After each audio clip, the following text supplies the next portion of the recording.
இந்த மகாராஜா 4 பெட்டில் நம்ம பேஸ்டிபிளோ இல்லை சப்பு ஃப்ரீயோ எதுவுமே கொடுக்காம வெறும் ஆடியோ போர்டில் மட்டும் ஒன் சைடில் ஹம்மிங் சவுண்ட் வந்துச்சுன்னா அது எப்படி நிப்பாட்டுறேன்னு சொல்லி இந்த வீடியோவில் ஷார்ட்டாக உங்களுக்கு சொல்கிறேன். இப்போ இந்த ஆம்பிளிஃபையரில் மகாராஜா 4 பெட்டு ஸ்டீரியோ யூஸ் பண்ணியிருக்கேன். இதை ஆன் பண்ணுற பாருங்க.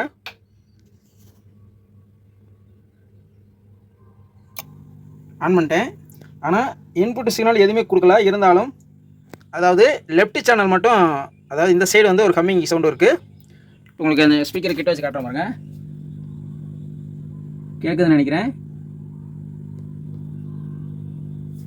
இப்போ அதுக்கு நான் என்ன பண்ணியிருக்கேன்னா, இந்த ஹம்மிங் நிப்பாட்டுறதுக்கு இந்த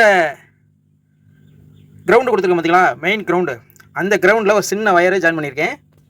அந்த வயரை கொண்டு போய் இந்த இடத்துல இன்புட் சிக்னல் இருக்குல்ல, அந்த இடத்துல ஒரு கிரவுண்ட் இருக்குல்ல, அந்த இடத்துல டச் பண்ணோன்னா அந்த ஹம்மிங் இருக்காது, சுத்தமாக அரெஸ்ட் ஆயிடுச்சு. உங்களுக்கு இப்போ காட்டுற பாருங்க. இப்போ அந்த கிரவுண்ட் ஒயரே எடுத்துருக்கு, இந்த ஹம்மிங் உங்களுக்கு வருதுன்னு நினைக்கிறேன். கேட்குதா? இப்போ இந்த கிரவுண்ட் ஒயரை டச் பண்ணுறேன். இப்போ டச் பண்ணோன்னா அந்த சவுண்டு இல்லை பாருங்க. எடுத்தா வருது, டச் பண்ணோன்னா அந்த சவுண்டு இல்லை. இப்போ என்ன செய்யணும்னா, இந்த இடத்துல இந்த கிரவுண்ட் அப்படியே நம்ம சால்ட்ரிங் பண்ணிட வேண்டியதான். இப்போ இந்த கிரவுண்ட் ஒயரை நம்ம இந்த சைடு சால்ட்ரிங் பண்ணிட்டோம்.